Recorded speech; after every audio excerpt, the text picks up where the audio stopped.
When discussing American history, many people remember significant events that helped shape society into what it is today. One such event was the American Civil Rights Movement, which aimed to improve the lives of people of color. However, the movement ultimately worsened their conditions, despite their hopes for generational progress. Activists encouraged them to join the Democrat Party and become voters, but they soon began to lose everything that they owned just for getting in the way. In 1955, when I was 15 years old, I grew up only about 50 miles from Montgomery. I had seen the signs that said white, colored, white men, white women, colored women, white waiting, colored waiting. I heard Dr. King's voice on the old radio. His words inspired me. I heard of Rosa Parks at the same time. The action of Rosa Parks inspired me.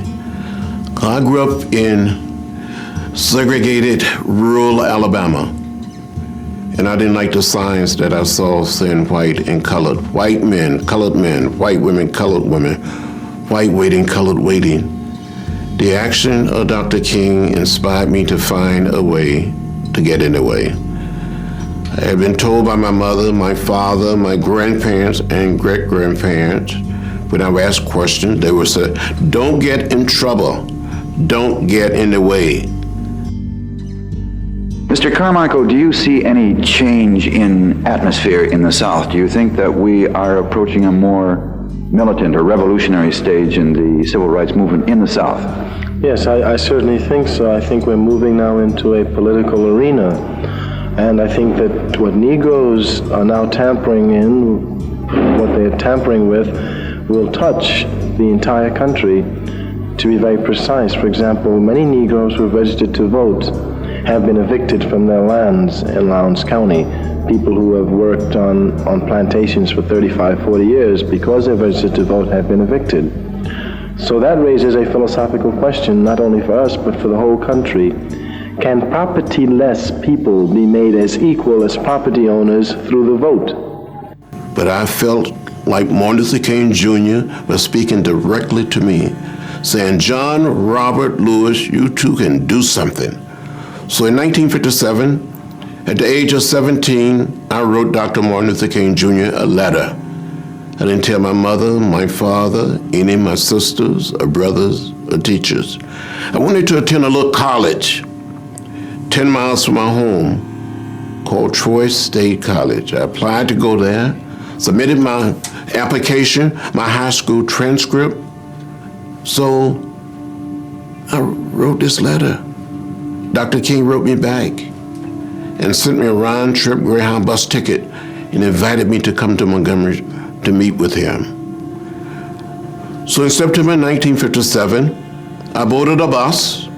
I traveled from Troy, Alabama, rural Alabama, past Montgomery to Nashville to go to school. An uncle of mine gave me a $100 bill, more money than I ever had, gave me a Foot Locker, put everything that I own, my few books, my few clothing in that Foot Locker, and took a Greyhound bus to Nashville. And while I was there studying, Rosa Parks came to speak at Fisk University, and I heard her. I met her. And Dr. King later heard through one of my teachers that I was in Nashville studying. So Martin Luther King Jr. got back in touch with me and told me when I was home for spring break to come and see him. So in March of 1958, by this time I'm 18 years old, I boarded a bus. I traveled from Troy to Montgomery.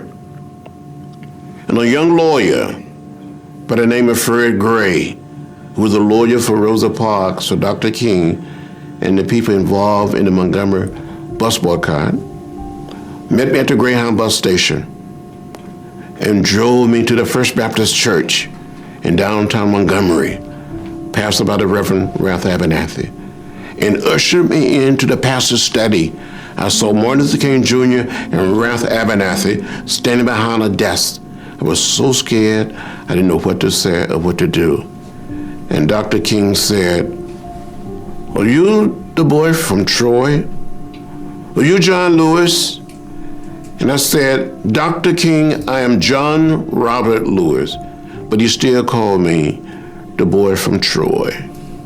And he said, "If you want to go to Troy State College, we will support you. We may have to sue the state of Alabama.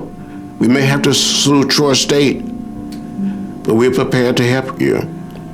Go back home and have a discussion with your mother, your father. Your home could be bombed." That's what he said. "Your home could be burned. Your family could lose their land. You could be beaten. You could be harmed." And I went back and had a discussion with my mother and my father. They were so afraid that something could happen to me, it could happen to them, or we could lose the land, lose the farm.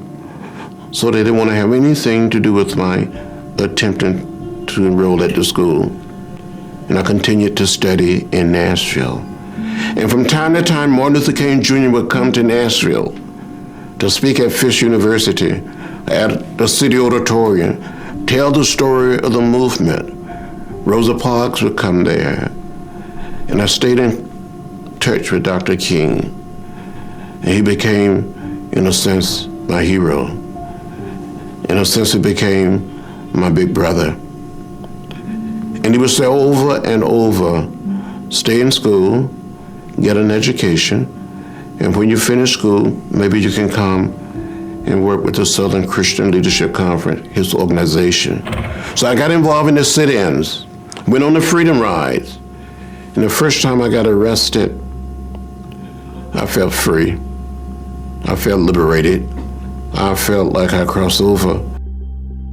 It is widely believed that the civil rights movement achieved significant progress for people of color in terms of fighting against racism, workplace inequality, segregation in schools, businesses, and public transportation, securing voting rights, and obtaining full-fledged first-class citizenship as Americans, regardless of color. However, in order to receive some change in return, there is a price you must pay first. This statement holds true when examining the lives of prominent individuals who played a pivotal role in the civil rights movement and what their true agendas were behind all of what the public could not bear witness to. Rosa Parks is known as the mother of the civil rights movement. She was an activist who fought against segregation, a prominent member of the NAACP, and a voice for everyone, not just one particular group. The story of Rosa Parks varies depending on who tells it. However, the most popular version states that on December 1st, 1955, Rosa Parks refused to give up her seat to a white man on a bus in Montgomery, Alabama, which was a segregated city at that time. This act of civil disobedience led to her arrest and sparked a boycott of the city's public transportation system by people of color. The boycott, known as the Montgomery Bus Boycott, lasted for 381 days and became a significant turning point in the struggle for civil rights. Rosa Parks gained national recognition from the press and eventually the public for her role in the boycott. Rosa Parks' brave refusal to give up her seat and the resulting boycott brought attention to the injustices of segregation. It contributed to the dismantling of discriminatory practices on public transportation. Her actions, along with the Montgomery bus boycott, played a crucial role in the civil rights movement. Their efforts led to the desegregation of public facilities and the advancement of equal rights for people of color in the United States. However, it is essential to note that while segregation may no longer exist, racism is still prevalent. Furthermore, despite the progress made, much more work still needs to be done to make equal rights for people of color a reality. Unfortunately, little realistic progress has been made since the boycott took place. Why did Rosa Parks refuse to use the transportation systems owned by people of color in the area at that time?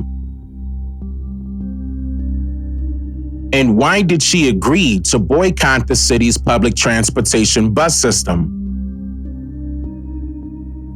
There were many similar protests before Rosa Parks, so why was she specifically recognized as the mother of the civil rights movement and not any of the others who came before her?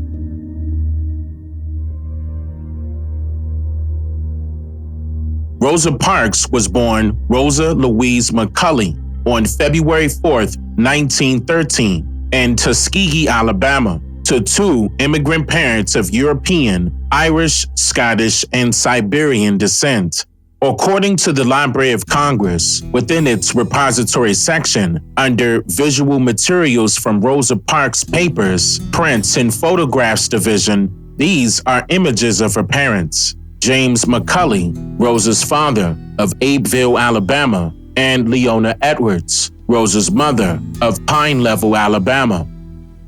James worked as a carpenter and a stonemason just like his father, and he met Rosa's mother, Leona Edwards, a school teacher, while visiting his sister, Addie McCulley, in Pine Level, Alabama. At the Mount Zion African Methodist Episcopal Church in Pine Level, Alabama, James and Leona married on April 12, 1912, and gave birth to Rosa in February of the following year. Shortly after her birth, Rosa was frequently ill and had fevers for much of her childhood, so she was petite in weight because she could not keep her food down. In the spring of 1913, James and Leona moved their family to Abeville, Alabama, on a 260-acre farm in Henry County, owned by James's parents, Anderson McCulley and Louisa Collins. According to the Henry County Historical Group, Rosa's father, James McCulley, designed and built the Henry County Colored Training School in 1914, which was a vocational school for colored people only, and eventually over 1,300 students graduated. But what made him do such a thing, since he is not what the U.S. Census would call a so-called colored person? James Henry McCulley was born in Henry County, Abeville, Alabama, on April 22, 1886, to two immigrant parents of European, Scottish, Irish, and allegedly Creek and Cherokee descent, Anderson McCulley and Louisa Collins. James's father, Anderson McCulley, was born in the state of Georgia in May of 1850, and records indicate that his mother, Louisa Collins, was also born in the state of Georgia in June of 1850. To date, no other information is available about Louisa and her life story, except for her family's genealogical background, which is primarily of Scottish and Irish descent. Anderson McCulley was a farmer, carpenter, and stonemason who married Louisa Collins at the age of 22 in Clay, Georgia, on December 18, 1872, when Louisa was also 22 years old. After being married for 12 years, the couple relocated to Abeville, Alabama in 1884 and had their firstborn child, Ada McCulley. According to the Library of Congress, Anderson ultimately acquired over 500 acres of land upon moving to Abeville, Alabama, which is highly questionable, mainly because it has yet to be explained how this was accomplished.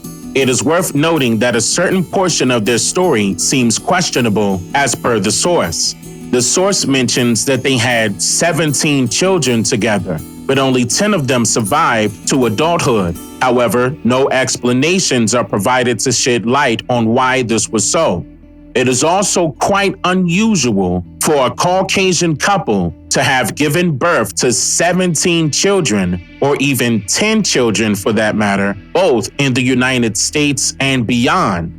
Upon closer examination of Anderson and Louisa's history, it is revealed that they had 17 children, as stated in the Library of Congress exhibition for Rosa Parks. However, it is believed that these children were actually orphans, who were possibly adopted by the couple because it states, quote, Anderson and his wife Louisa became parents of 17 children.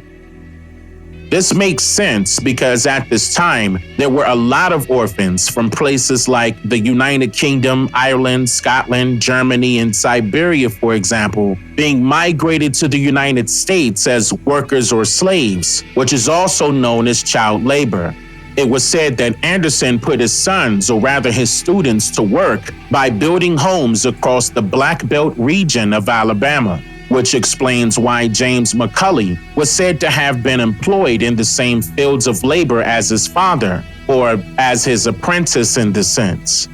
Placing the images of Rosa's father, James, and his mother and father side by side would allow you to see if you would conclude if they are blood related or not. While Leona was pregnant with her second child in 1915, the married couple split from each other for some reason or another, and Leona took Rosa with her. She moved to Pine Level, Alabama, to live with her maternal parents, Sylvester Edwards and Rosina Percival, while James was said to have moved somewhere in California. Soon after their split, their son, Sylvester James McCully, was born on August 20th, 1915. Since Rosa's mother, Leona Edwards, moved back home with her parents at this time, I'll share more information about her and her background. Leona Edwards was born on April 2nd, 1888, in Pine Level, Alabama, just outside of Montgomery, Alabama, to Sylvester Edwards and Rosina Percival. Sylvester and Rosina had 3 daughters, and Leona was the youngest of the 3. It was said that Leona attended Selma, Alabama's Payne University, but did not complete her studies to earn a degree. She worked as a teacher in schools in the rural areas of Alabama, close to the 18-acre farm she lived at in Pine Level, Alabama, that her mother, Rosina Percival, inherited from her father, James Percival, years prior. This 18-acre farm is where Leona raised her young children, Rosa and Sylvester McCully. It was said that Rosa went to rural schools until she was 11 years old, and then she attended Montgomery Industrial School for Girls until she was 16 years old. I'd like to bring to your attention some inconsistencies with the images claimed to be of Rosa Parks' mother.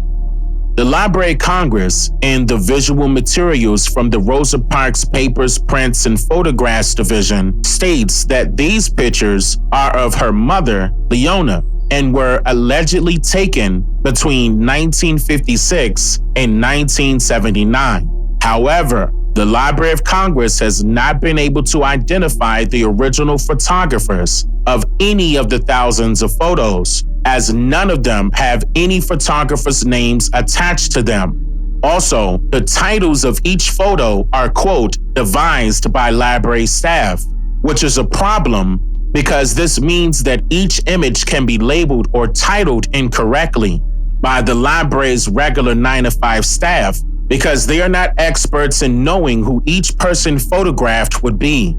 For example, Rosa Parks' mother would not be as popularly known by the public as Rosa would be. So guessing that this is an image of Rosa's mother because they kind of favor each other can confuse anyone not paying close attention to detail. Technically speaking, the Library of Congress is not at fault because its duty is to only archive material that has been made public record. Someone or somebody may have purposely given the LOC this data to be recorded inaccurately for an agenda. I say that because if you look at this image posted by the LOC, which is titled as if this is Rosa's mother, and compare it with this image, which is also titled to be Rosa's mother, immediately you can tell that these are 2 different people. And here's another one for comparison. Library of Congress staff members digitized and uploaded these images to the internet in 2018.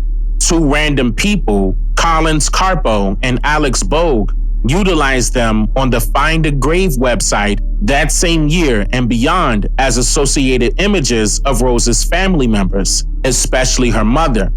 You may not have known that Rosa's family created a public family tree in 2010, 5 years after her death. It is not necessarily safe from discrepancies and conflicts in information, However, an image of Rose's mother, Leona Edwards, also known as Leona Carley, has been uploaded as recently as 2022. Here is the image of Rose's mother that family members uploaded to their family tree. Let's compare this image with the pictures the Library of Congress established as her mother. There is a big difference in these images. Did the LOC make an error, or did Rose's family make a mistake? Why was Rosa Parks chosen to be recognized as the mother of the civil rights movement? This question may receive various explanations from outsiders who are not necessarily aware of the situation from an insider's perspective. Many people believe that Rosa Parks gained recognition as the mother of the civil rights movement due to her active involvement in the Montgomery community. She participated in civil rights organizations and other activist works, building a reputation for being courageous and honest. On the other hand, some people believe that the timing of her political event, in which she refused to give up her seat, was strategically planned in collaboration with her fellow civil rights leaders. This was because they were still testing various real-time scenarios to see which one would be effective enough to draw the attention of the media and ultimately the public nationally. This attention could then be used to challenge the segregation laws of Montgomery, Alabama. I agree with the assessment that some people may assume the reason for her selection. However, there is much more information associated with this historical political event that will reveal the hidden agenda behind all that the public was able to see through social media coverage and people regurgitating someone else's information that may or may not be valid. In other words, the rabbit hole goes much deeper than one may assume. Before Rosa Parks played a significant role in starting the Montgomery bus boycott on December 1st, 1955, there was Joanne Robinson. She was a 42-year-old teacher from Culloden, Georgia, who taught at Alabama State College, now known as Alabama State University, in Montgomery, Alabama, during the early 1940s. In 1949, Joanne joined the Women's Political Council, which she mentioned in her 1987 memoir. The WPC consisted of 100 professional women who lived in the same neighborhood near the college. The group included women from various professions such as educators, principals, social workers, teachers, supervisors, and community workers. Many public school teachers were also members, which led to the creation of another chapter since they were only allowed to have 100 people in a group. Moreover, the group also had many women from Alabama State College. Quote, the WPC was formed for the purpose of inspiring Negroes to live above mediocrity, to elevate their thinking, to fight juvenile and adult delinquency, to register and vote, and in general, to improve their status as a group. We are women power, organized to cope with any injustice, no matter what, against the darker section. End quote. During that same year, in 1949, Joanne Robinson was allegedly verbally attacked by a bus driver for sitting in the whites-only section, located towards the front of the bus. Joanne mentioned that the white-only section was nearly empty, except for one person sitting approximately 2 rows in front of her. Out of fear that the incident would escalate and that the driver would go from verbal to physical abuse, Joanne chose to depart from the bus. As of today, it is unclear if her story is truthful and accurate. It was reported that an incident occurred with the intention of initiating a protest boycott against the Montgomery public transportation bus system. Joanne brought up her experience and idea with her colleagues at WPC, but they dismissed it, saying that such incidents were a common occurrence in Montgomery and nothing could be done about it.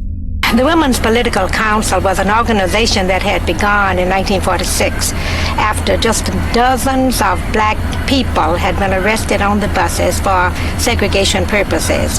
And at that time, the black woman and the white man were the freest people in the southern states. And we knew that if something hadn't been done by the women, there wouldn't be anything done. And we had sat down and witnessed the arrest and humiliation and the court trials and fines paid of people who just sat down in an empty seat. And so we knew something had to be done. We organized the Women's Council. Within a month's time, we had over 100 members. We organized a second chapter and a third, so we had more than 300 members in that organization. We had members in every elementary, junior high, and senior high school. We had them organized from federal and state and local jobs. Wherever there were more than 10 blacks employed, we had a member there. And we were organized to the point that we knew that in a matter of hours, we could corral the whole city. When you look back in history, it looks like the boycott was a spontaneous act provoked by the arrest of Rosa Parks, was it? It was a spontaneous act from those persons who were not members of the Women's Political Council. But we had worked for at least 3 years getting that thing organized. The Women's Political Council was founded by Mary Fair Burks in 1946, and she remained its president until stepping down and passing the torch to Joanne Robinson in 1950.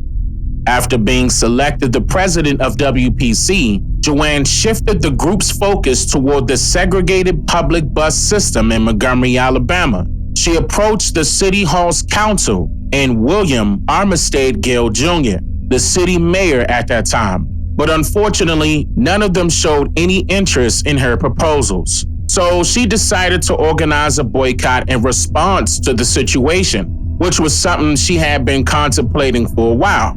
On May 21st, 1954, Joanne Robinson wrote a letter to the mayor, William Gale.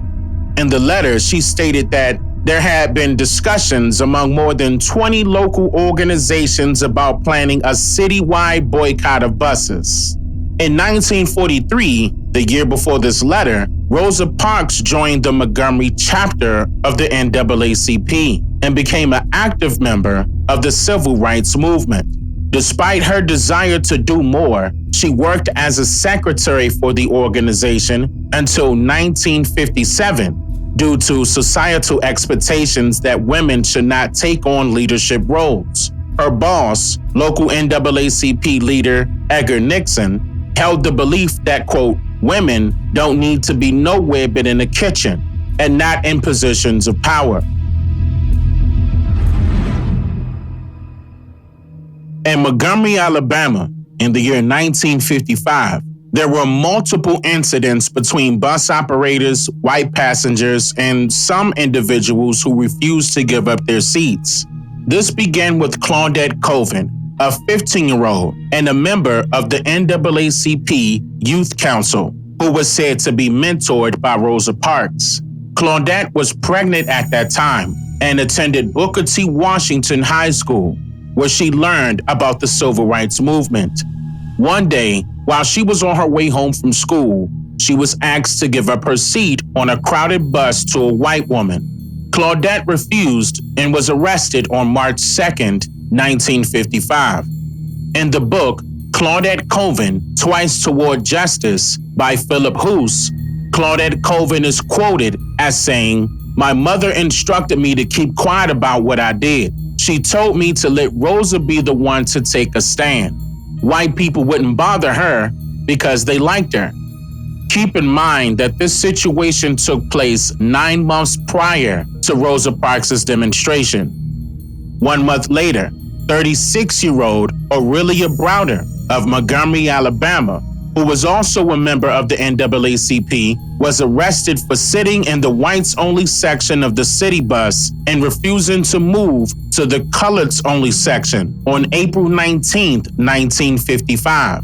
6 months after Aurelia Browder's demonstration, 2 other incidents occurred on the same day, October 21st, 1955. Mary Louise Smith, an 18-year-old and member of the NAACP Youth Council from Montgomery, Alabama, was riding a city bus on her way home. A white passenger boarded the bus later and demanded that Murray give up her seat to them. However, Murray refused to comply with the unjust order, leading to her arrest.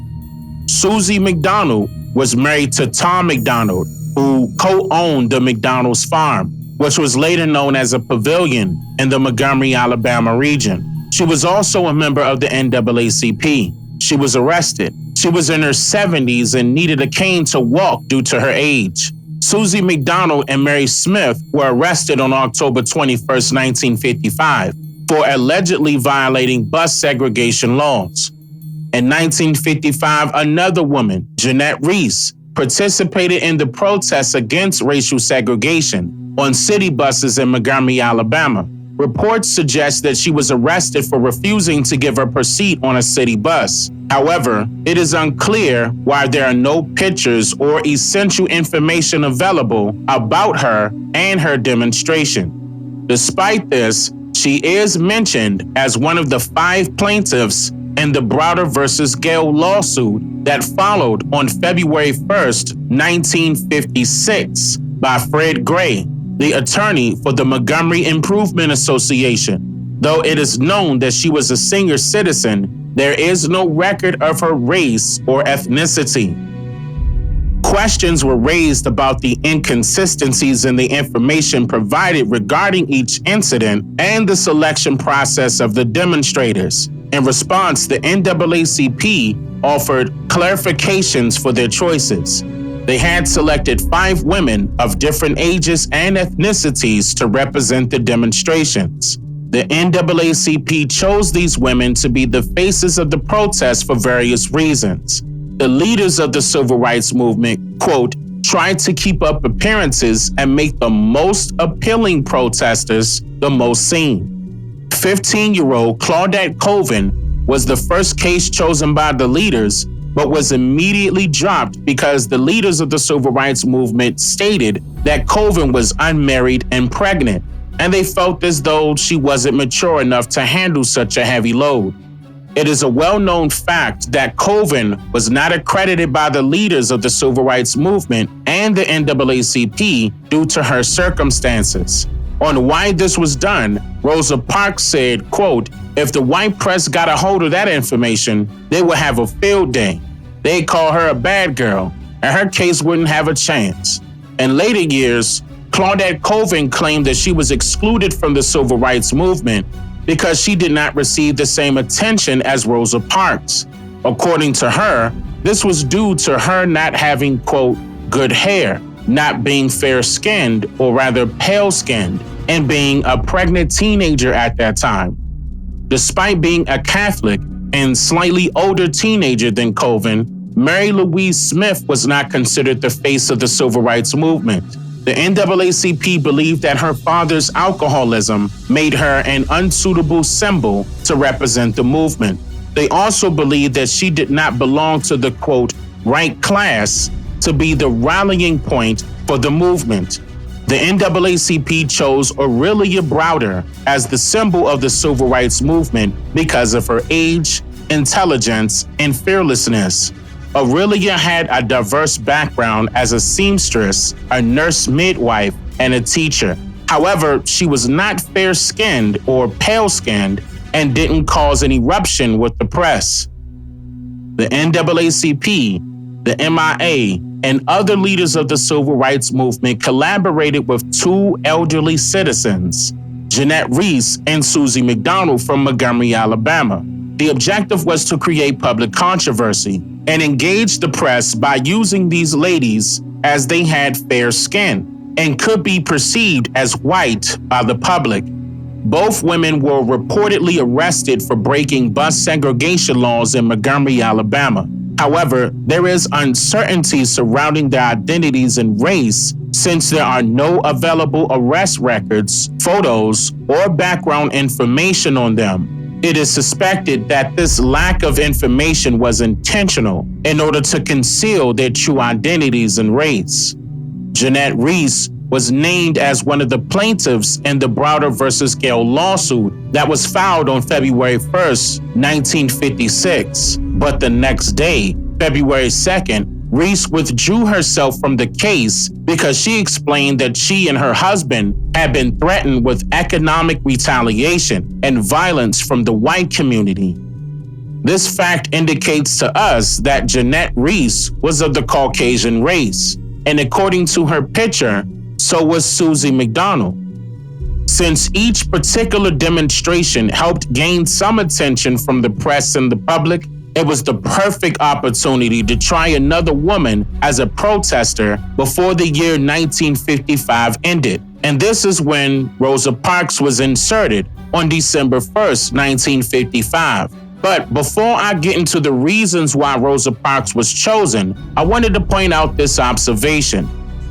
Did you notice that all the protesters were women?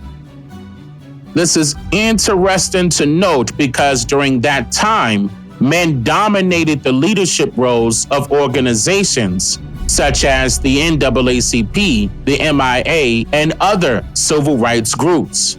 Women were not allowed to have leadership roles within these organizations, similar to the church at that time, as many leaders were churchgoers and Bible thumpers. Why do you think women were used as protesters instead of men at that time?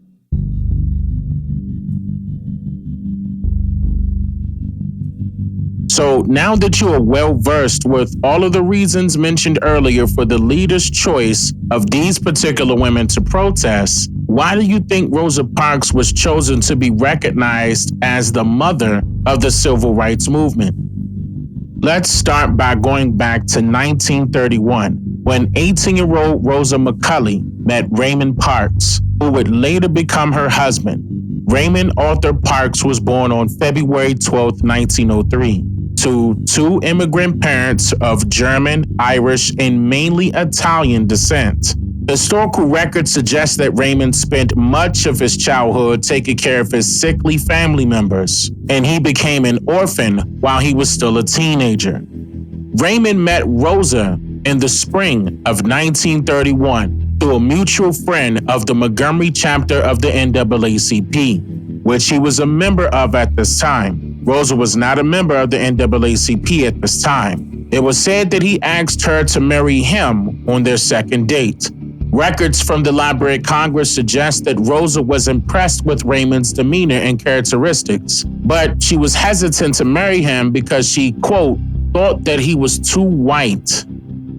This quote was intentionally made a matter of public record by whoever passed these accounts down to the Library of Congress with deceptive political motives. This could be to sway historians and scholars studying this information to believe that Rosa either had reservations about marrying someone of Caucasian descent or to imply that Raymond was not white, meaning Caucasian, or to suggest that Rosa was herself a part of the Negro race.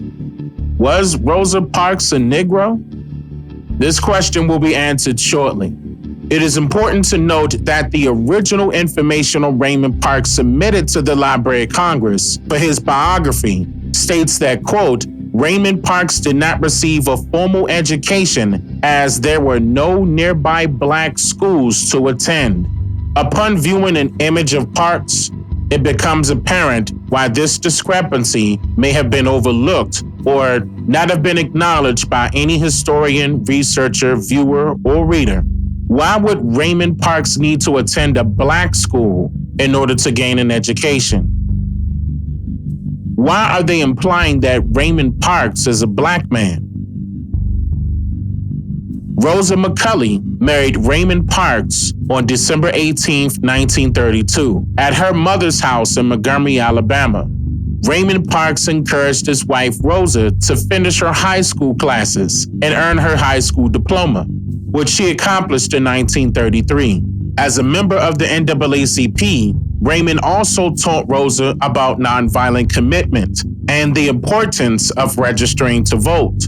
Rosa frequently accompanied her husband to NAACP meetings and to collect donations from specific neighborhoods. You may be wondering how and why Raymond Parks, a Caucasian orphaned teenager, became a member of the National Association for the Advancement of Colored People. The organization recruited young people of various races and ethnicities with a particular appearance to visit specific neighborhoods where affluent individuals lived and solicit donations using a range of fundraising strategies they developed. After years of her husband's encouragement, Rosa Parks joined the NAACP in 1943 as the secretary to its president, Edgar Nixon. Although it was a voluntary position, she remained deeply involved with the Montgomery chapter of the NAACP, learning about their motives, agendas, associates, and even their economic structures. I had been working as the secretary of the Montgomery branch of the NAACP, and at one time I was also the state secretary of the Alabama Conference of Branches, at least for a year when we first organized.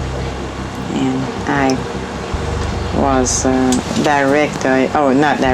advisor of the NAACP Montgomery Youth Council, Montgomery NAACP Youth Council. And I didn't recall that our branch has small membership, quite small. And it was difficult to get people to use the NAACP as a vehicle. We were working on implementing the 1954 Supreme Court decision outlawing racial segregation in the public schools. That at that time, Attorney Thurgood Marshall had taken to the Supreme Court and won the case. And that was what we were actually trying to do through NAACP. As you may know, many other women protesters attempted to gain attention from the press and public before Rosa Parks, but they were unsuccessful. Eventually, the NAACP approached Rosa and asked her to participate in a demonstration on their behalf to see if their plans could be successful. Even though she was just the secretary, the leaders of the civil rights group believed that Rosa Parks would be the ideal candidate for their cause. They were looking for someone who was not too old or too young, did not have any children, had a job and was married, was well educated and articulate, was fearless, had a strong commitment to nonviolence, and possessed what they considered good hair.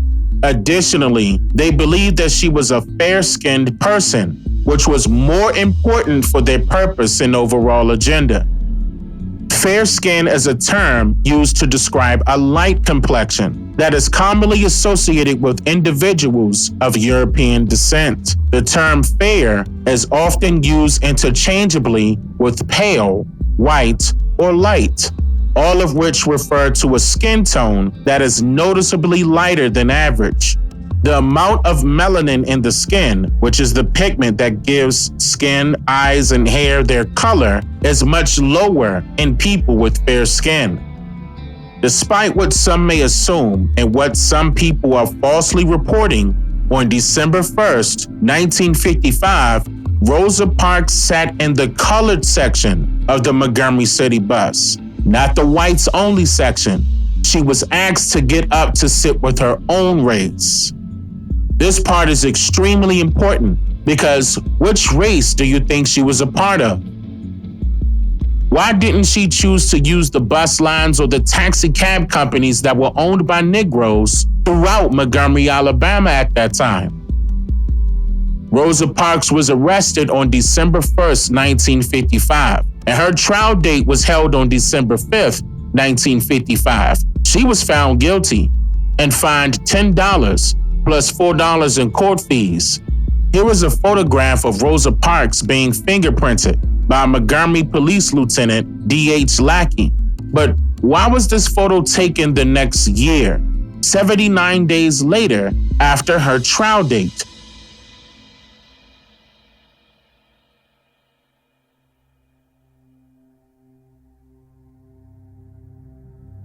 Over the years, Strategic immigration has been allowed to take place using bodies of water and a force feeding of his story.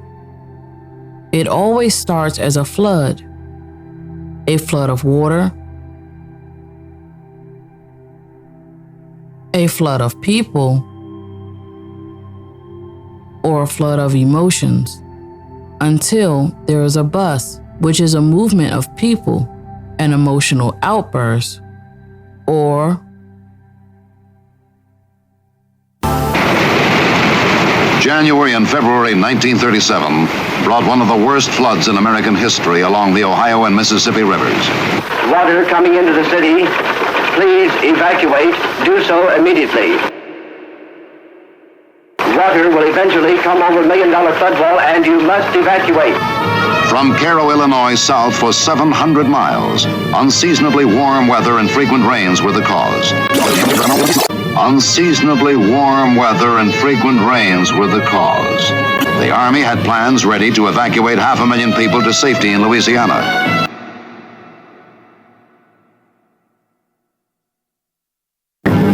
Memphis became the city of refugees, absorbing some of the 1 million people who abandoned 300,000 homes.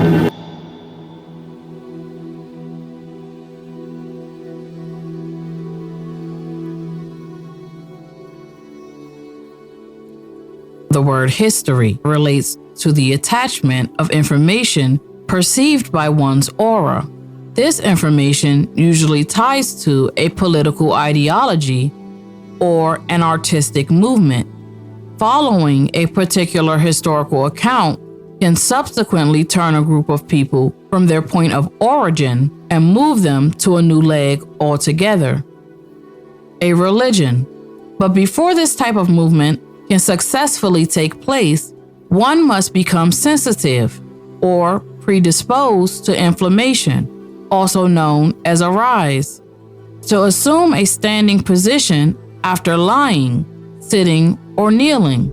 And although you may picture a person doing these things naturally, we must not forget that there are other things that get a person to rise: a heated argument, a strong desire, and a change in temperature. And know that anything that gets a rise out of you can easily put you into submission. As we dive deeper into the understanding or the misunderstanding of Black history, how it stems from the Civil Rights Movement, and how its celebration is a voluntary act of submission. Because there's a clear misunderstanding when it comes to those things which are perceived as being positive or negative, good and bad, or black and white. The word positive is originally a legal term meaning formally laid down, decreed, or legislated by authority. How many of you guys knew that? I'm sure that most of our generation thinks that positive means good and negative means bad. So let's take it a bit further. Positive means easily able to pause, but this pause is meant to let something else in. That's why they want you to be positive. Good people want you to let something good in, and bad people want you to let something bad in. It's a temporary stop, but to be negative means lacking positive or constructive features. You're making it difficult to let something in, like foreigners or religion. From the Latin word nego, which means to thrust, stop, or repel. But listen to this. Negar. A negar. Negar means to deny.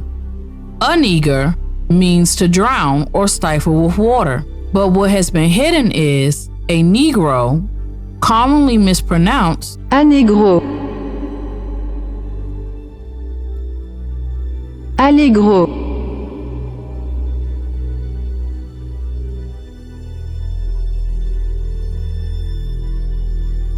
as allegro means a movement. Obama removed both Negro and Oriental at the same time. Oriental deals with a particular command given, And when using it as a name, it makes one easily move. And the same thing goes for Negro, as it describes a person that passes from one state to another. It's one who becomes sensitive to arise. And if everything was told in reverse, who were the original Negroes that they wanted to make sensitive enough to rise? Rosa Parks was used as a decoy because with just the right amount of makeup, she could pass for both black and white. Listen to what Dr. Martin Luther King stated. Just the other day, just last Thursday to be exact, one of the finest citizens in Montgomery, not one of the finest Negro citizens, but one of the finest citizens in Montgomery, was taken from a bus and carried to jail and arrested because she refused to get up to give her seat to a white person. Now the press would have us believe that she refused to leave a reserved section for Negroes. But I want you to know this evening that there is no reserved section. The man has never been clarified at that point. Now I think I speak with legal authority. Not that I have any legal authority, but I think I speak with legal authority behind me. That the land, the ordinance, the city ordinance has never been totally clarified.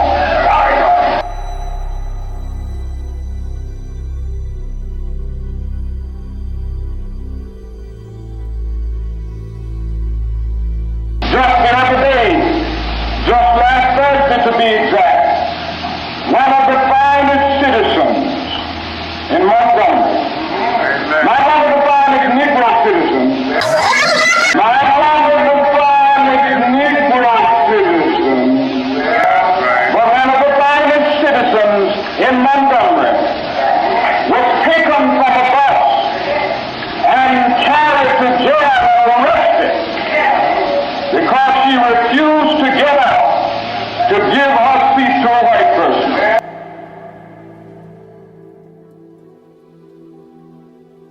Now the press would have us believe that she refused to leave a reserved section for Negroes.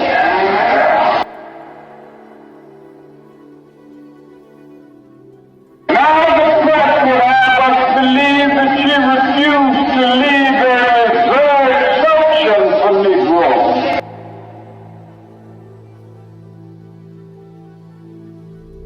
Before the arrest of R. Parks' practice of segregation in force, no white plus Negro passenger could occupy the same seat or sit across from each other. Here's her arrest warrant. So it was correct that Rosa Parks did not adhere to the driver's orders as she refused to move as a white woman. And that brings us back to the topic of Black history, because this is what systematically allowed one group of people to rise above the other: a nigger and a bus. And while some may say, why would someone go to these great lengths? Well, let me introduce you to the father of Black history in his relation to Black History Month. Meet Professor Edward Crosby.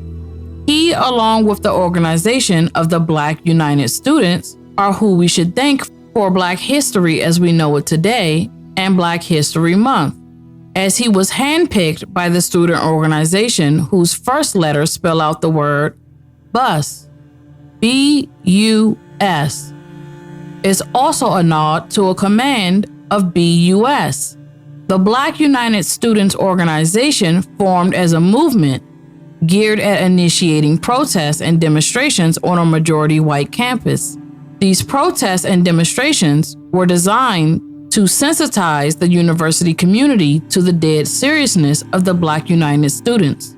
Edward Crosby was responsible for the founding and directing of the Institute for African American Affairs, a nigger, and a bus. All of these things were necessary in order for this particular movement to take place. It's a matter of one rise parking and another one growing. So what is all of this about? The selfish tactics that were used to cheat and steal from the unsuspecting people here in America. Because when you see these pictures documenting instances with particular places that showcase the separation of colored and white persons, you have to realize these are in places that were already segregated due to the heavy presence of foreigners.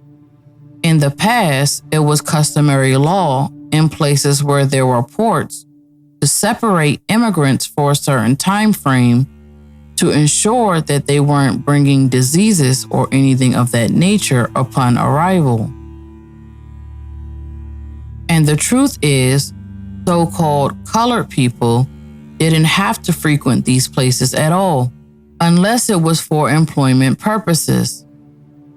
And that's why you had Jim Crow laws in the South only, or in any location that was close to a port of entry. Because the indigenous inhabitants that were being perceived as colored had their own businesses, along with their own cities and townships to frequent for their necessities and goods.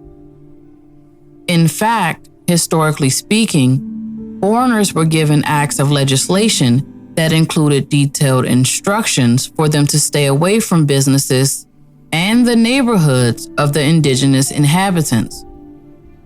Here in America, a town specifically categorized as colored only was unnecessary because the majority of the population had varying shades of copper complexions, ranging from light to dark brown. And any foreign presence would immediately become obvious to the local law enforcement's attention, just by the visual aspect differences alone. This alludes to the notion that any foreign presence had to sneak through the back door because of sanitary concerns. And it is just uncommon knowledge that the colored section seems to be more run down than the whites because there were more colored persons than whites. Think about if we have a separate bathroom for whites and blacks today. For every 100 blacks that use the bathroom, you will only have about 30 whites, which would automatically make the white section seem much cleaner.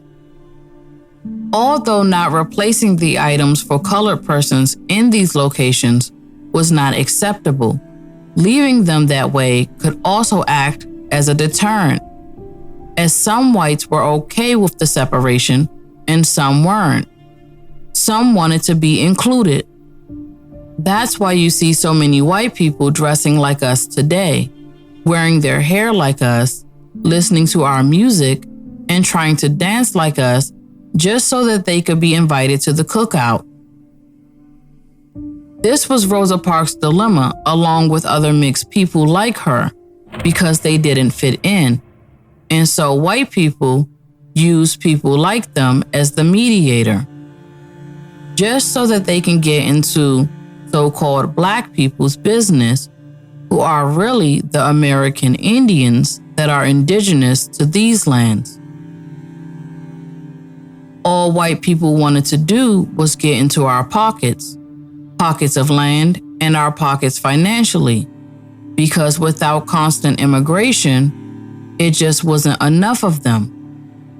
According to the American Journal of Sociology, in an article titled Almost White, a study of certain racial hybrids in the eastern United States, it states, living in isolated settlements along the eastern seaboard of the United States are thousands of people who are part Negro, part Indian, and part white. Their origins are obscure, and they are known in different areas by many different names: brass ankles, Melungeons, red bones, Lumbees, and dozens of others. They share in common an assiduous denial of Negro ancestry and an obsessive wish to be accepted as whites. Beyond this, their status varies with the mores of the communities in which they happen to live, and with the whims of those whose job it is to classify people racially. At the local level, particularly in the Deep South, the fact that they are neither white, nor black, nor red, nor brown poses a real problem for those with whom they interact. Individuals of mixed race heritage with a lighter skin tone often experience a sense of alienation and yearn for acceptance. This struggle served as the impetus for Rosa Parks to become a catalyst for change, which she achieved through her courageous stance. As the story goes, she refused to be mistreated any longer, and her bravery garnered admiration from those inside of her community. We're willing to accept death, but we're going to keep coming until we can ride from anywhere in the South, any place else in the South, without anybody making any comments, just as American citizens. And people of color. It was a calculated move on her part to draw attention to the challenges faced by specific demographics. I remember how humiliating that was. You put money in the front, your little nickel or dime, whatever we had to pay, and you go to the back, to the side door. And you're sitting in your seat that's assigned to you. Even if I'm sitting back there. On the screen, we saw Dorothy Tillman, a civil rights activist who spoke about her experience of boarding a bus during times of segregation. She explained that there was a reserved section on the bus for colored people. However, following the arrest of Rosa Parks, misinformation was spread through several articles about the number of seats on the bus, how it was sectioned, and what exactly happened on the day of the arrest. Although this misinformation seems to align with the outside perspective, if you take a closer look at pictures from the time period, you can see a sign or barrier that specifically indicates a separation. And of course, I was not in the front of the bus as many people have written and spoken that I was, that I got on the bus and took a front seat, but I did not. I took a seat that was just back of where the white people were sitting. And it's through this separation that we can observe there is more to the story. The seat I occupied was the first of the seats where the Negro passengers take as they on this route. He then called the officers of the law. They came and placed me under arrest, and I was bailed out shortly after the arrest. The trial was held December 5th on the next Monday, and the protest began from that day, and it is still continuing. Well, Mrs. Parks, what in the world ever made you decide to be the person who, after all these years of Jim Crow and segregation, what made you at that particular moment decide you were going to keep that seat? I felt that I was not being treated right, and that I had a right to retain the seat that I had taken as a passenger on the bus. Well, Mrs. Parks, had you planned this? No, I hadn't. It just happened. Yes, it did. I want to make very certain that it is understood that I had not taken a seat in the white section, as has been reported in many cases. You have done something here that I didn't quite understand myself, namely this. You said that you did not take a seat in the white section, and that is, there's no doubt that has been reported in that way. What happened then, that you were in what is normally a colored section, and because whites had to stand up at this point, the driver asked you to get up to allow someone else to sit down. Yes, white persons. Something else that was obviously stated and somehow overlooked was the fact that Rosa did not exit the bus after paying. And from what we heard Dorothy Tillman state earlier, that was the common practice of those who were colored. But maybe it wasn't the common practice of those who were Negro, because the bus driver may just assume that a pale-complected person walking back out the door may have meant that they changed their mind and they were exiting the bus.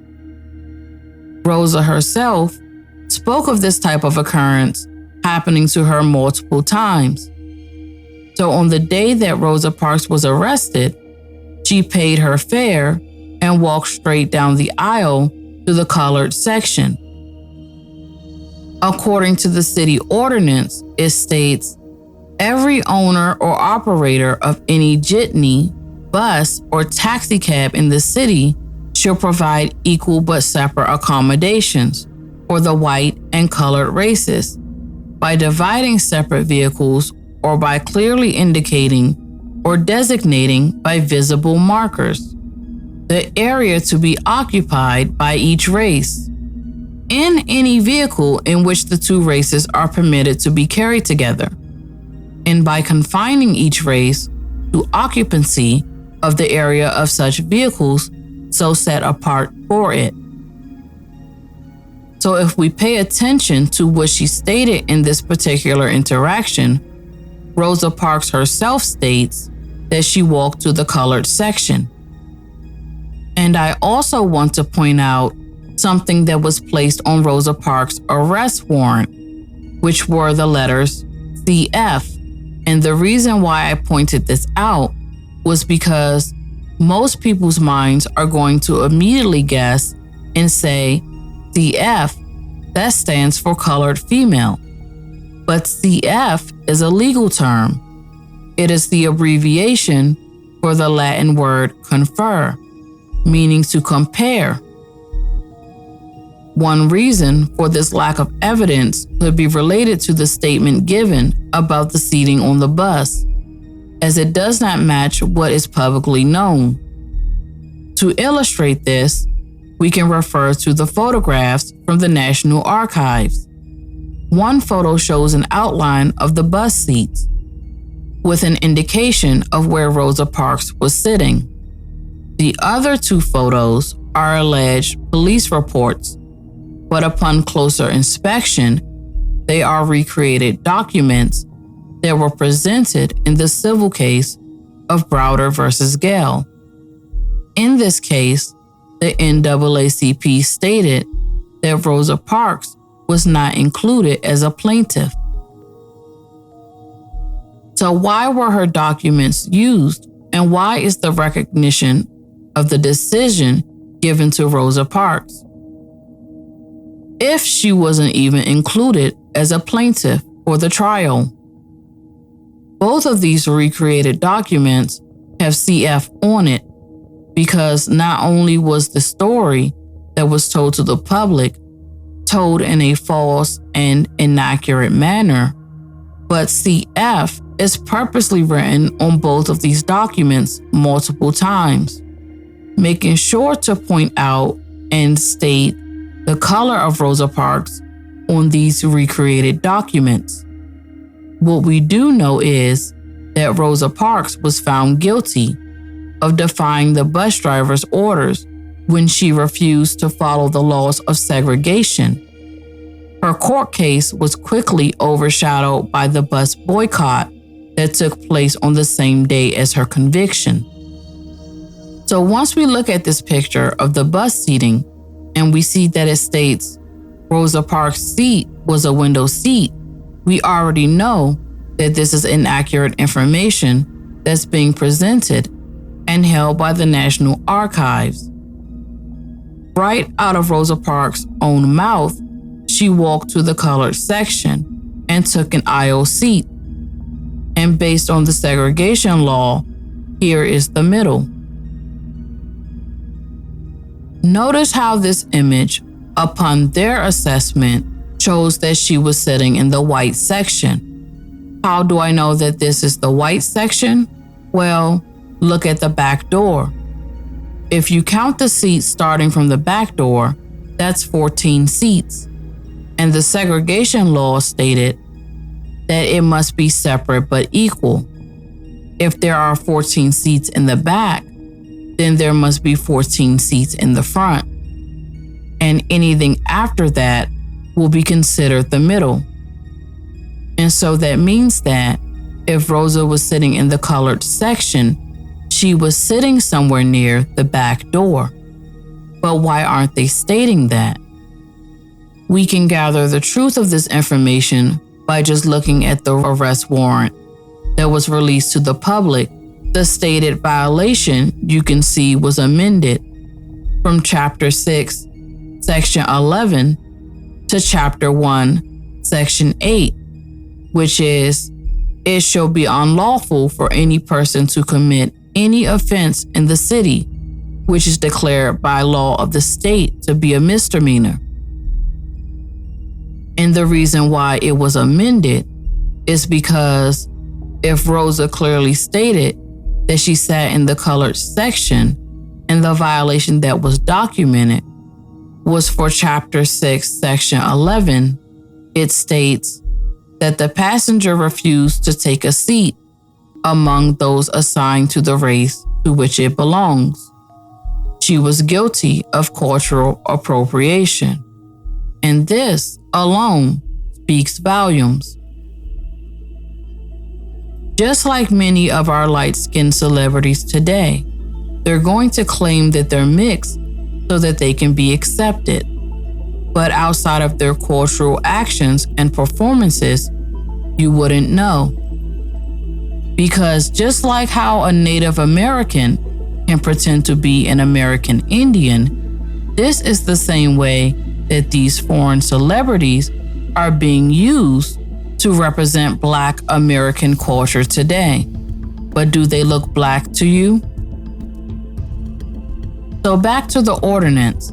If we read that again, it is clearly stating that because the seats are supposed to be clearly marked, if a white person didn't have a seat and they walked to the colored section and made someone move, well, they are now literally sitting in the colored section. And that doesn't make much sense because from what's being presented to the public, that's why they have it marked from the start, so that the so-called white butts don't have to touch the seat of a so-called colored or Negro. This was all done to ensure sanitary conditions, the same way that certain accommodations were implemented during the pandemic. And that's also why the bus driver couldn't move the bus until Rosa Parks moved to her section, because it was a fine and a misdemeanor for him to do so. But if all of this wasn't about Rosa sitting in the front seat, why would the media go on to change the whole story with a different campaign? We get songs and movies all talking about Rosa Parks not moving to the back of the bus, when that's where she was from the start.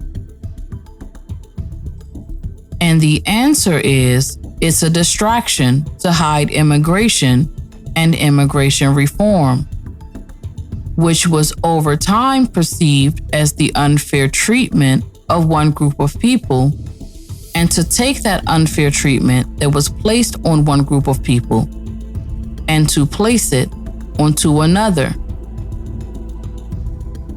Rosa Parks' arrest on the bus was meant to integrate further the image of how immigrants were being treated in American society, while psychologically embedding the need to be empathetic that even though foreigners were separate, they should be treated as an equal. To the point that being an immigrant in America has been so immersed into the minds of people that even those who are indigenous label themselves as one. The reason why this is such a big deal and why it's so important to push the notion of being separate but equal historically is because if any fair-skinned, mixed heritage influencer that many of the people hold in high regard today sold their products or services to only foreigners from where they derive from, how much money would they make? Or what about if they sold their products, services, or likeness to whites only? How much money would they make then? But they aren't. They are exclusively selling to the black majority only. All of this was done to move one group of people's wealth into the hands of another. And this has always been the basis of separate but equal. If it wasn't so, there would have been no pushback when the bus boycott took place that extended from 1955 to 1956. But instead, it was met with violence from white segregationists. I remember doing the Montgomery bus boycott, moving out the Klans would get on their horses and ride through, and try to intimidate people. The boycott continues over a year, costing Montgomery City bus lines $3,000 a day in lost revenue. White segregationists react with violence. According to Cornell law, separate but equal refers to the infamously racist decision by the U.S. Supreme Court in Plessy versus Ferguson that allowed the use of segregation laws by states and local governments. It was based on the decision that argued separate rail cars are okay as long as it's equal based on the Equal Protection Clause. And I want to note that this case took place for Louisiana, but someone traveling from a different state outside of Louisiana would have no issue with sitting in the first class section that was known as the section for whites only. And if people sought to investigate the information further, it would be obviously understood that the Plessy versus Ferguson case isn't when segregation was implemented, because Plessy wouldn't have a case at all unless Jim Crow and segregation were taking place before his arrest in 1892, which meant that establishments were already practicing a form of separate but equal in Louisiana. The Louisiana government passed an act for separation of rail cars in 1890. And if there are more colored people than whites, that means that the railway is losing out in money when they have to put a certain amount of seats for whites only. The Louisiana Railway Accommodations Act mandates that all railway companies carrying the passengers and their coaches in this state shall provide equal but separate accommodations for the white and colored races by providing 2 or more passenger coaches for each passenger train, or by dividing the passenger coaches by a partition so as to secure separate accommodations. And so, if this act was already in place, the railway was already adhering to separate but equal accommodations. Something else to point out within this particular act is how it's stated as equal but separate. And why was it so important to have it documented and changed? In the public eye, separate but equal means sharing a bus. But the truth is, for a foreigner, separate but equal means sharing a business. Imagine you have 2 groups of marbles. Put one group on one side and another group on the other, and put an equal sign in the middle. Now, if one side has 8 marbles and the other has 2, is that separate but equal? So what must we do to make it equal, and why should we? The case known as Plessy versus Ferguson is what was used as the standing behind this debate. As the group behind Plessy went about to expose the ambiguities in the definition of race. In reference to the case historically, the public was told that a black man got onto a train and sat in the seats that were marked for whites only. And from this, he got arrested.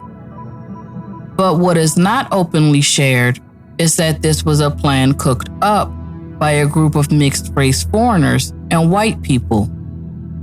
According to Britannica, Louis A. Martinet, a doctor and founder of the Daily Crusader newspaper, along with Albion Tourget, a white lawyer, helped form the American Citizens Equal Rights Association.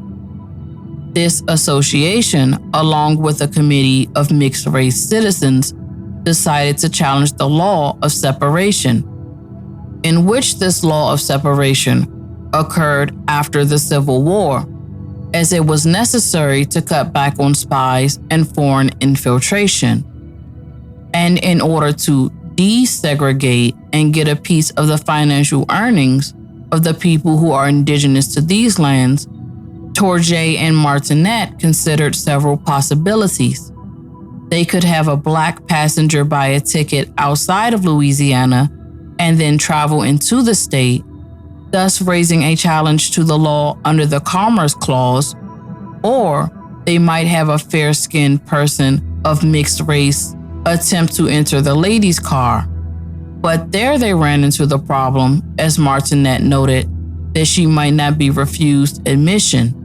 And that's because in New Orleans, people of tolerably fair complexion, even if unmistakably colored, enjoy there a large degree of immunity from the accursed prejudice. But Tourget wanted someone who was an octoroon, a person who was of not more than 1/8 colored blood,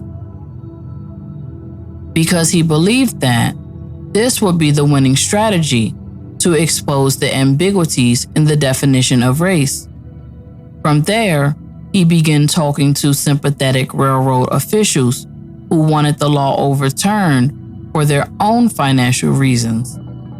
It would not do any good if their test passenger was merely excluded from boarding or even thrown off the train.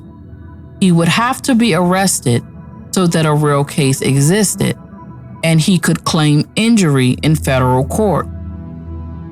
After several attempts, in 1892, Martinet and Tourget found a light-skinned black man to test the law, and on June 7, 1892, Homer Plessy brought a first-class ticket and boarded the East Louisiana Railroad's number 8 train.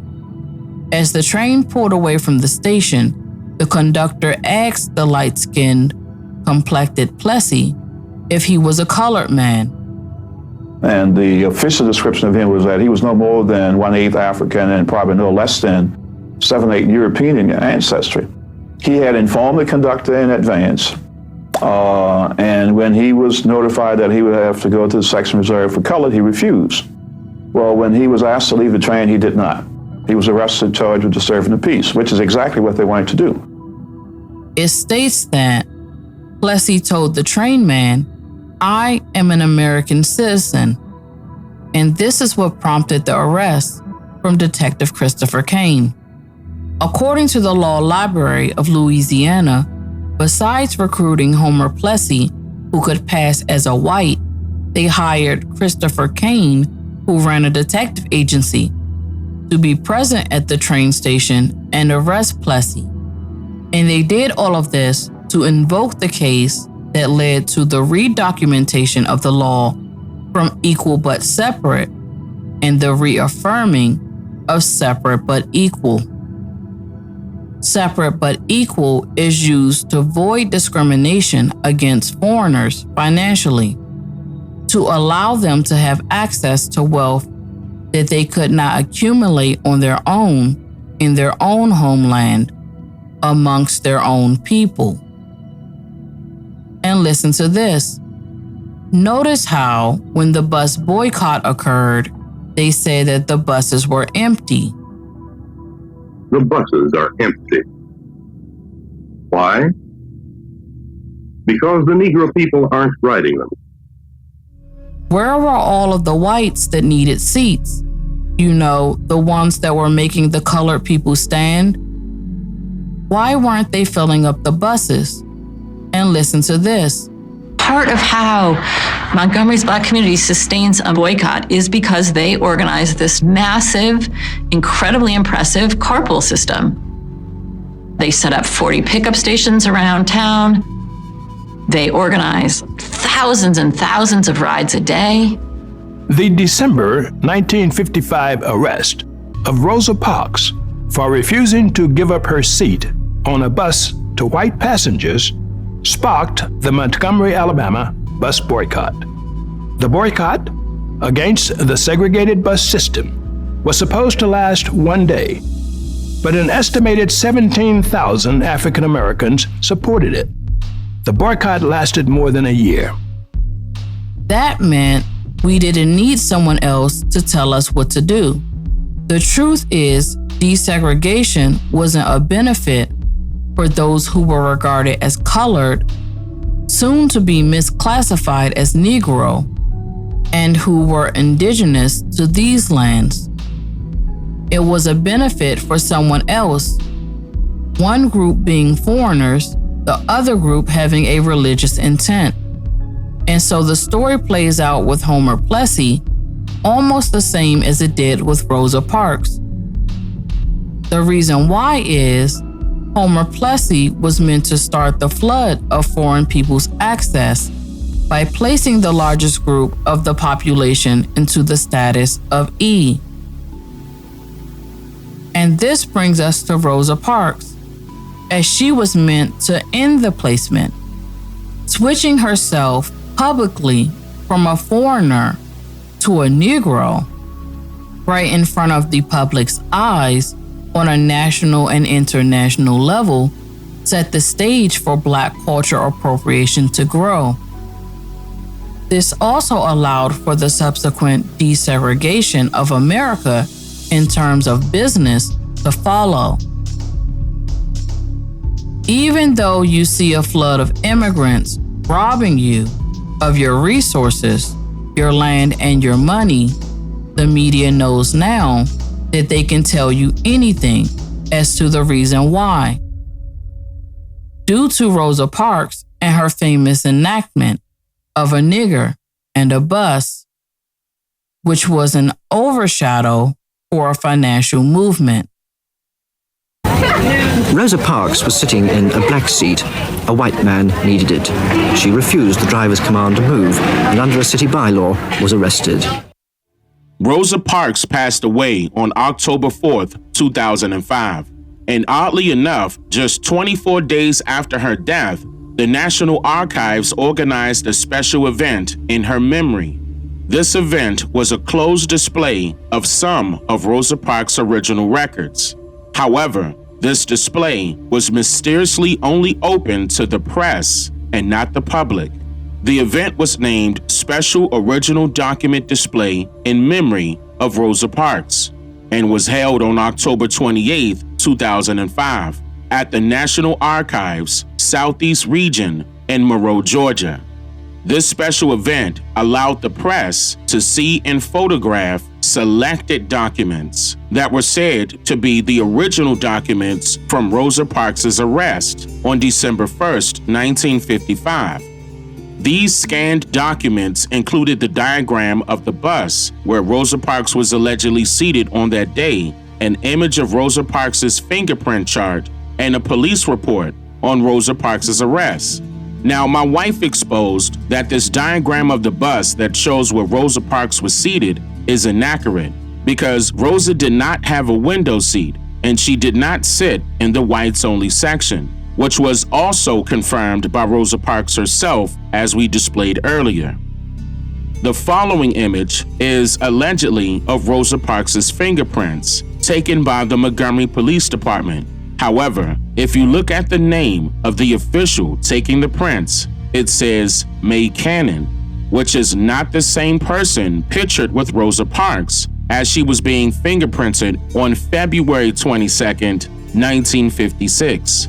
Montgomery Police Lieutenant D.H. Lackey is pictured fingerprinting Rosa Parks in this image, which was taken 82 days after her December 1st, 1955 incident. So why would she need to be fingerprinted twice? That doesn't make any sense to you, does it? Did she commit 2 crimes at 2 different times? Was this picture taken for the press in 1956, or was this fingerprint chart created the day she was arrested in 1955? I want to bring the last 2 images from the National Archives event to your attention. According to their description, these images were supposed to be one police report. However, upon close examination, one is a police report and the other is a tailored document for a particular agenda. We know that this document is a police report because we compared it with the police report of Claudette Colvin, which took place months before the Rosa Parks incident. We noticed that the police report of Colvin was fully descriptively detailed, while Parks's report is missing tons of crucial information, as if it was done purposely this way. For example, the offense section of Colvin's report states Chapter 6, Section 11, while Rosa's report has an abbreviation for the word miscellaneous, which could mean various, different, assorted, mixed, or diverse as far as her charges are concerned. This is important to note, and I'll explain why in a second.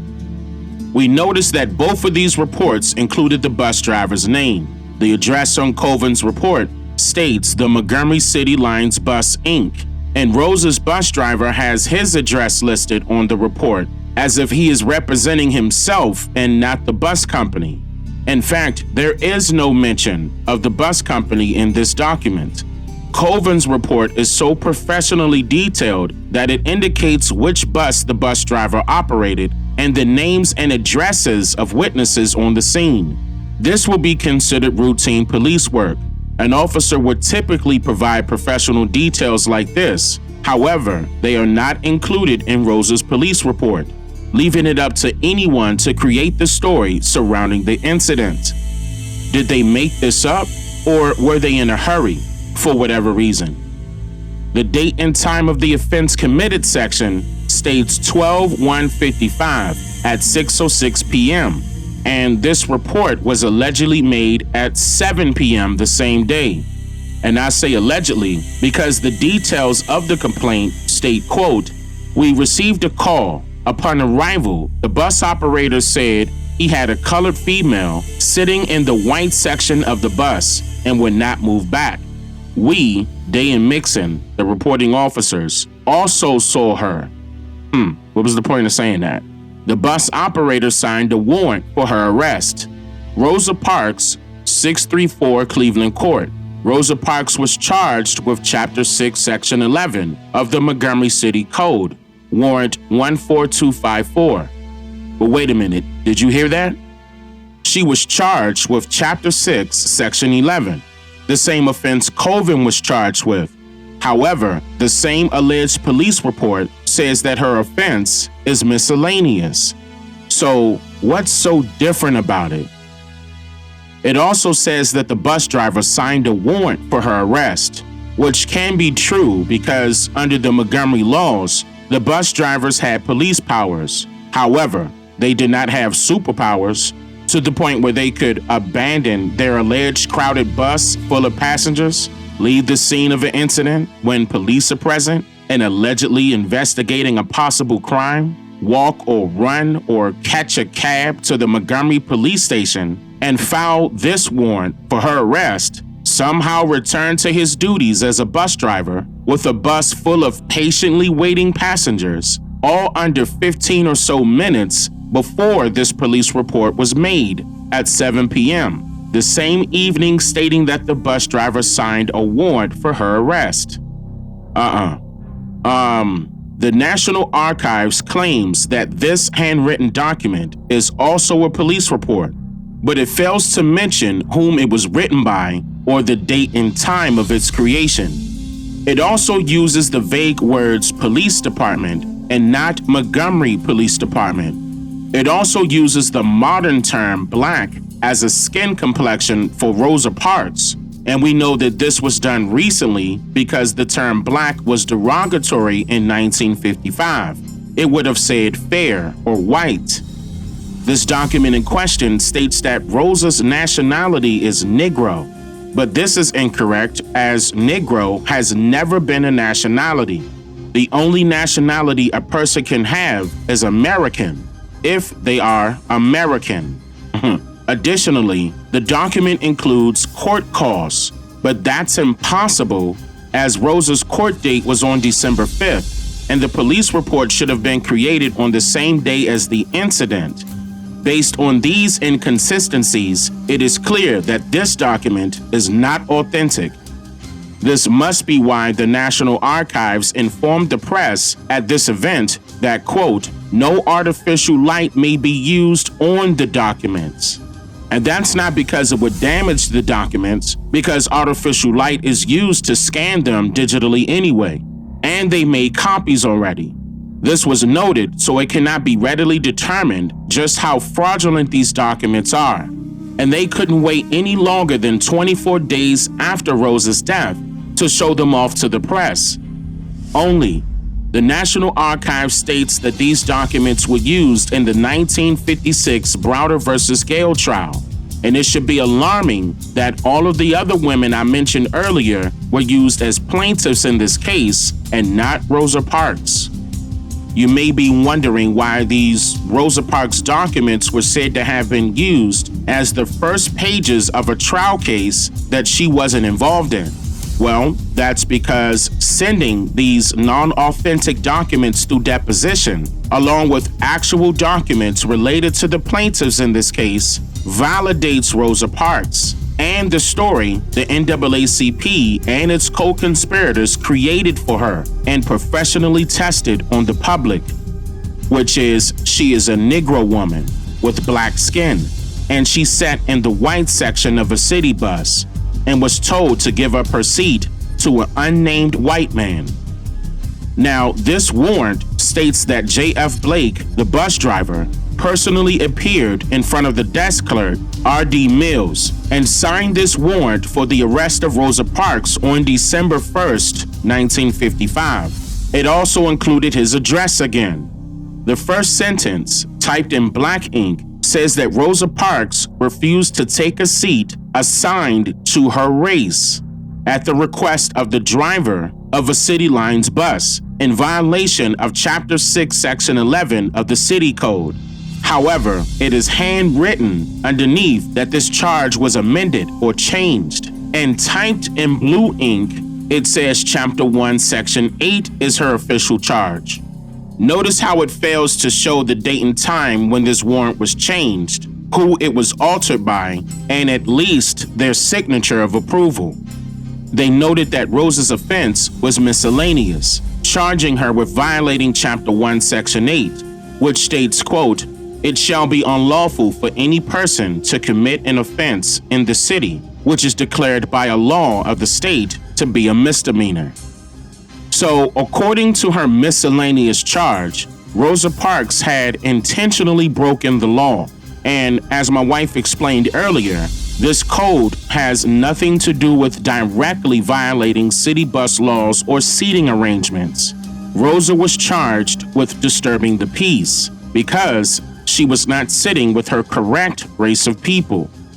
Mind you, just a day after the Rosa Parks incident, Martin Luther King said, one of the finest citizens in Montgomery, not one of the finest Negro citizens, but one of the finest citizens in Montgomery, was taken from a bus and carried to jail and arrested because she refused to get out to give her seat to a white person. Now the press would have us believe that she refused to leave a reserved section for Negroes. Now the press would have us believe that she refused to leave a reserved section for Negroes. As if the press got it wrong, and Rosa was actually sitting in the whites-only section. But then, in 1956, Rosa herself said, the seat I occupied was the first of the seats where the Negro passengers take on this route. So she was never in the whites only section. She was always in the Negro section. However, a Negro section of a city bus never existed. These are indisputable signs of a cover-up due to an inside job, and all parties involved are co-conspirators in this test to see what will work in favor of not coloreds, but immigrants wanting to sit in any seat of a bus, a table, a train, a restaurant, a committee, a Congress, a government, or any territory of the United States they choose, making things non-equal and no longer separate.